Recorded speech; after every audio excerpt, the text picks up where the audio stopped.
Yeah, so yeah, we lost the Oopie, and that's sad. We had him for a long time. He was a rescue dog who had come from an abusive house, and he was just so unusual and so smart. He was a smart dog, and but he just started. Looking back on it now, we decided that there were little things, signs that we could have noticed for the past couple of months, maybe little things, nothing major. And he more or less seemed fine, but then started having like massive seizures last week, like grand mal seizures, really gnarly ones. And we thought we got him caught. We thought we got him sort of fixed up, and then he started having all these seizures overnight, and then it's just like in the morning he was just space junk, and he was alive, but he was suffering, and it was not good. I didn't want to let him go. We didn't want to let him go, but what can you do? What can you do? What can you do? Very sad. Anyway, I did everything for him I could. We did everything for him we could, and it is what it is. He was a great dog. He was a great dog. He was a great rescue dog, and super smart and just cool. He was a cool boy. He got to see lots of cool stuff. He got to see the ocean. He came from Greeley, which is across the way. Not much to see in Greeley, but anyway, he got to see the Pacific Ocean, Golden Gate Bridge. He got to live in California and drive all across the United States and do all kinds of cool stuff. And he was a sweetie. We loved him. Well, we're gonna get another. We'll adopt another rescue dog. I'm sure we will. We'll probably look at sort of the dachshund thing. He was this weird mix where he was pure dachshund, but he was supposed to be a standard dachshund, but he somehow ended up being short-bodied. He was really unusual. But we'll look for another rescue dachshund or something. Let's see. On to happier things. I've had a number of people. I posted again about my Seiko Slide Rule, my SSA 03K, my Seiko Slide Rule. There it is. And I'm always amazed because here's the thing. I assume that if I know something, that everybody else does too. It never really occurs to me to think that I might know something that other people don't know, and so when people are like, I post about this watch, and people are like, "Wow, holy cow, what is that thing?" And I'm like, "Okay, well, I'll tell the story again." Seiko in 2011 came out with a really unusual watch, unusual for Seiko in a lot of different ways, and they're just super cool. And I loved the Yeoman's review. Yeoman Watch Review did a breakdown of them, and it just looked fantastic. And so let's take a closer look at Yeoman's Watch Review, or not at Yeoman's Watch Review, at the SSA 03K. Sorry, I'm still thinking about Poopy. Oh, poor Pongo. Okay, let's talk about the SSA 03K. So this is going to be another close-up look at the SSA 003K. This was Seiko's slide rule that they issued in 2011. I had a number of people ask me about this watch recently, and I've been wearing it, and it amazes me that so few people are seemingly aware of this watch at all. They're hard to find. I mean, when these first came out, Seiko was like, "Oh, everybody said that these are going to be a world beater." Everybody was just amazed at the sort of the uniqueness and the balance of the design. People were like, "Oh yeah, that's going to be a keeper. That's going to be a good one," and they just vanished. I bought one of the very first ones, and I'm still so annoyed. I'm so annoyed. I sold it. I got it like the first week they were out, and I had the box and everything else like that, and I sold it, and it belongs to some kid in Australia. But it's like, but it's just, a lot of people have asked me about this watch because they're really startled that it exists. It's a 2011 watch, 4R37, 24 jewels with the display back. So it's date only, and instead of having a day wheel, they instead put in a complication to run a fixed 24-hour hand. There are a number of cool things that Seiko did with this. Whoever designed this, they did a really nice job. It's a really unusual, clean design for Seiko, who these days really tends to swing towards the Baroque. This is unusually restrained and clean. Very simple automatic 100M. Simple Seiko. They also made an interesting choice. They put the date at 4, which is pretty cool. Now, in order to do that, because normally this entire movement family going all the way back to the 7006s, and so instead of the crowns being at 4, the crowns are at 345. But this designer or team of designers wanted to have nice balance to the elements. They wanted the date at 4, so they cranked the whole movement over, so the crown is all the way the heck down here when they hit it in this little sort of case extension here, which is kind of like it's sort of the same way that the 6105s had sort of an integrated case crown guard. I don't know. It's just lovely. It's a lovely design. Lovely design with the chrome and the black, the white and black and the chrome. That's just a color combination that really appeals to me. Very simple, very legible. There's lots of things I like about it. Of course, it's hacking. It's hand winding. And something that I do like is that it's not a screw down crown. So in this particular case, because this is more of a dress watch, I can just make sure that it's wound, and that's good. I don't know. I just think it's a pretty watch. It's on paper. It's pretty big. It's like 43, I think, across. It's about the same size as a dive watch, but it doesn't wear that big because it's, again, one of the things that Seiko does really well is they don't have. You can have a 37 millimeter watch where the crystal runs right to the edge and it wears pretty big, or you can have a big watch like a Grandfather Tuna or something that's like 47 or 48 millimeters, and like this, because the dial and everything is pretty tight, it doesn't wear that big. I don't know, it's a lovely watch. If you're that kid in Australia who bought my first one, dude, sell me that watch back. Anyway, I have an automatic search set up for these on eBay, and it basically never turns up a hit. Seiko made other versions of this, but they were like Baroque, like I said, like crazy, like black ion plated with gold highlights and all this stuff. This was the only one that was simple and clean like this. Seiko really, they could only hold on for a little bit before they went nuts on this.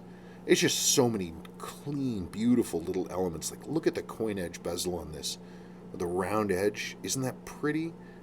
And the subtle curve where everything is matched on the top and everything sort of goes along. The simple slab sides. It's a very, very clean design. Very, in a way, old school Seiko, not modern Seiko. And I think there's probably a reason why Seiko discontinued it so quickly. It's unfortunate, and I really wish Seiko had kept making it, and I wish more people knew about it.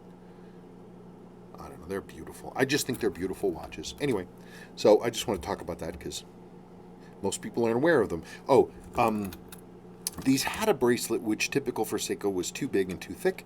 This is actually, I put this on one of Uncle Seiko's Z199 reproductions. So this is one of the Uncle Seiko ones. There it is. And it needed no modification as far as I can remember. It just dropped right in. I think the only thing I had to do was to, let me see.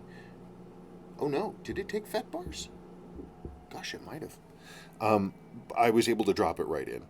And I think having the taper on that just works just perfectly with the case lines.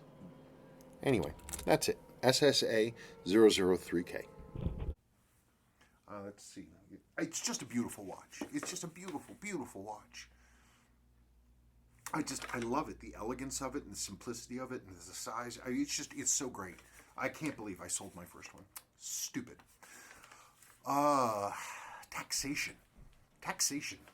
As you may or may not know, there's been a push nationwide that online retailers, like myself, have to collect sales tax in the states and the counties where we're selling to, which is a real pain in the butt for everybody. It doesn't make anybody's lives better. It's to have fairness for brick and mortar stores, but I think it's actually something ridiculous that got pushed. I don't know. Somebody greased somebody's palm, and here we are. So all of our prices are going to need to reflect local sales taxes where you are. And that's just the way that it is. And that's going to get folded in. We're using a third-party program to integrate called TextJar, which automatically calculates everything. So all the rates are going to be correct, and it's just the way that it is. There's nothing else that can be done about it. So we just wanted to let you know about that TextJar. Okay. A number of people have asked about the deck. And so I wanted to... I guess we have a few little progress videos about the deck, and plus a final one, and so let's let's look at the deck really closely, and then you won't have to hear about the deck anymore. Okay, now everybody say hi. Hi. Hi. So there used to be a deck here. There isn't anymore. The wood is incredibly rotten, and the previous owners of the house did a really half-assed repair, and it kind of made things worse. And so now we are redoing the entire thing. And so this was the first step. This is the lower landing, and this is where the stairs were. We're waiting for this concrete to set up, and we're going to sign our names. Okay. Very exciting. Very exciting. Okay. Okay, so here is the start of the landing. Massive overkill. Currently 6 concrete footings, and it's going to be 5 when I'm done. This is an old one. I got to cut that off once it's all set, but Lordy. Yep, I hope you can hear him, world. Sorry about the garbage. Okay, so here's the upper deck. There's a dog. He's busy sunbathing. This deck is probably original to the house. It is falling apart. It's been repaired badly. It's been repaired badly. This is there so the dog doesn't jump off the stairs because he's an idiot. See, stairs are not there. I don't know. That's a tomato stand that Spencer built. Here, sorry about the garbage. We keep it outside because diapers. That's a boatwood seat thing. And I have my fish stuff out here that I don't use anywhere. I don't know. So next time there will be less of this deck. Hooray. Hello. Boy. Howdy. Hi. So now they got this thing built. Sadie's helping put in screws.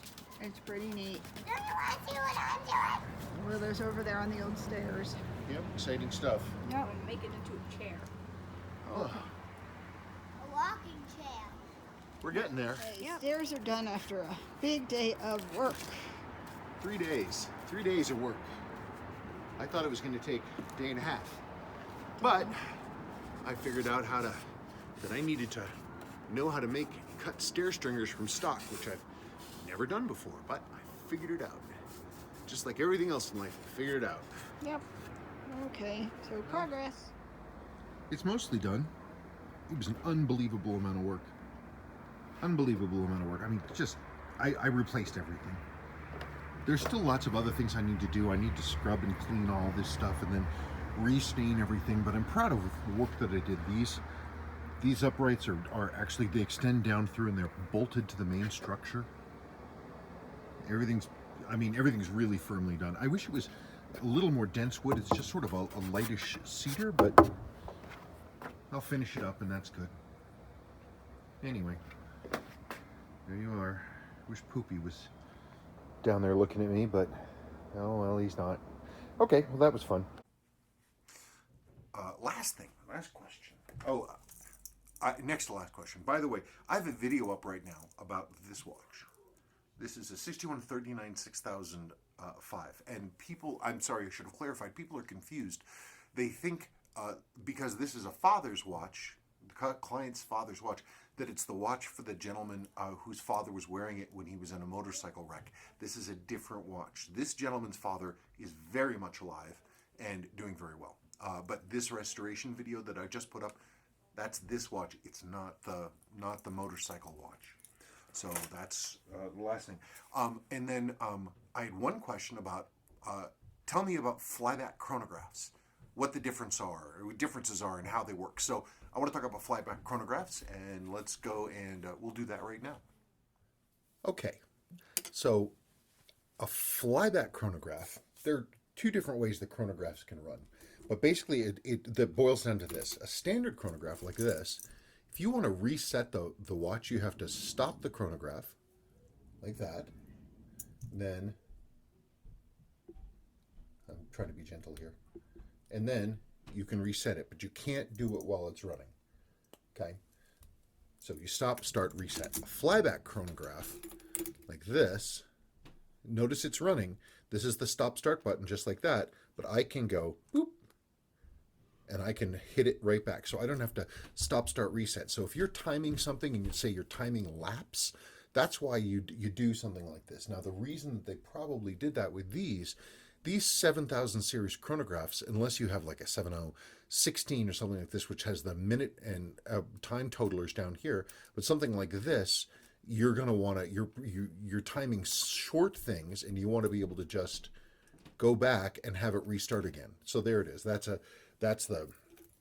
flyback chronograph. Now, here are the two movements. These are stripped, I wouldn't say junk movements, but they're certainly hard won movements, or hard something movements. Anyway, so this is a 6139. This is a 7017. So this is Daney and this is Sua. These again are partially stripped. This is missing its balance and the winding bridge and all that other kind of stuff. The main difference is that the 6139 has this column wheel. And what the column wheel does is, like, okay, this is your stop-start lever here. Let's see if I can get this to work. Come on. This movement may not be happy. Oh, come on. Oh, I think I might be missing. What's going on here? Oh, that's because it's missing its spring.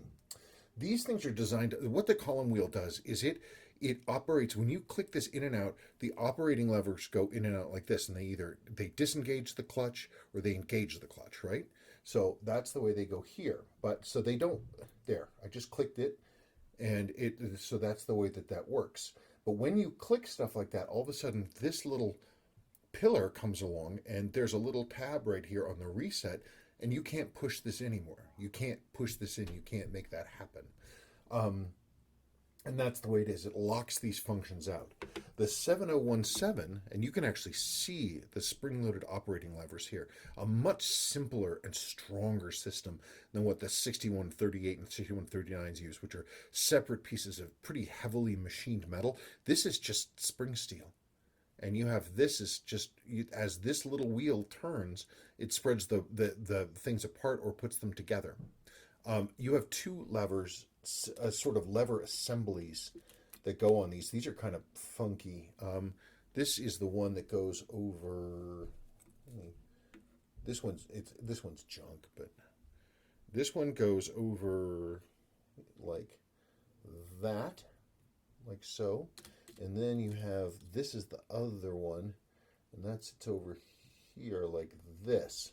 So this lever goes in and out, click, click, click, click. That's the spring for it.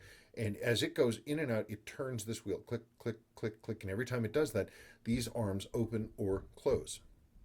This, obviously, is the big reset lever. So if you reset this thing, there's nothing to interfere with there's no column wheel, nothing like that. And so these also, you'll notice they have a nice strong spring in them. So these are really, they can take a little more horsing around than the 6138 and 6139s. So basically what you do is you reset it anyway, and the clutch plates can slide, but with this six finger spring, it'll regrip and it just keeps going again. Different tech.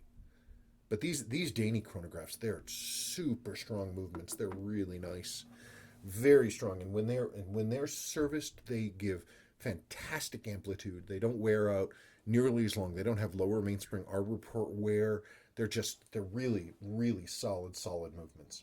I mean, they're both great movements for different reasons. I mean, obviously, this is kind of a premium thing, having vertical column and all that other kind of stuff, and pillar wheel and all that kind of thing. But different approaches to different problems. I should restore this one of these days. I have a nice dial and handset and everything for one of these for this model.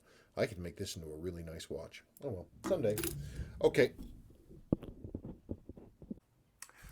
Anyway, so that's it. It's a different approach to technology. One doesn't really. I don't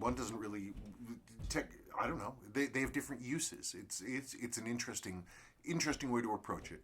Anyway. So that's about it. I wanted to do a week odds and ends video for about the past 6 weeks. It's not the weekend, but better late than never. As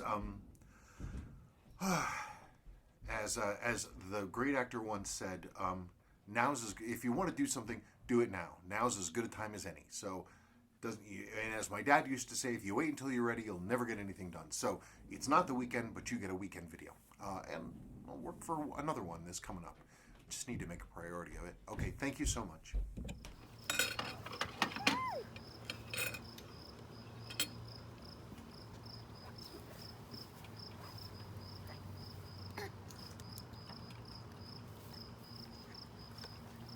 want some more cornbread? I cut it. Sure, I'll have some cornbread. I just cut it with my knife. Hello. See, Mommy, I told you I needed the knife because I cut it because I give us some question. Now, What, you're not going to eat cornbread?